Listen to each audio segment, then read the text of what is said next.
बरतानवी दारुल हुकूमत लंदन में एहतजाज करने वाला एक शख्स बरतानवी वज़ीर-ए-आज़म बोरिस जॉनसन के काफ़िले के सामने आ गया, जिससे उनकी कार को पार्लियामेंट के बाहर मामूली हादसा पेश आया। बरतानवी नशरियाती इदारे के मुताबिक बोरिस जॉनसन अपनी रिहाइशगाह 10 डाउनिंग स्ट्रीट से पार्लियामेंट जा रहे थे कि अचानक एक एहतजाज करने वाला शख्स दौड़ते हुए वज़ीर-ए-आज़म के काफ़िले के सामने आया। रिपोर्ट के मुताबिक एहतजाज करने वाले शख्स के सामने की वजह से बोरिस जॉनसन की कार ब्रेक लगाने से अचानक रुक गई।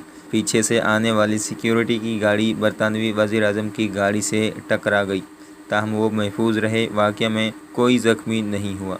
रिपोर्ट में बताया गया है कि बरतानिया में रिहाइश पजीर करदा बाशिंदा तुर्क अफवाज की जानिब से कुर्दिस्तान पर हमले के ख़िलाफ़ बरतानवी पार्लियामेंट के बाहर एहतजाज कर रहा था और वो वज़ीर-ए-आज़म के काफ़िले से सामने आया था। ख़याल रहे कि बरतानवी वज़ीर-ए-आज़म बोरिस जॉनसन ने कोरोना वायरस को शिकस्त देकर हाल ही में दोबारा से अपनी ज़िम्मेदारियाँ संभाल ली हैं।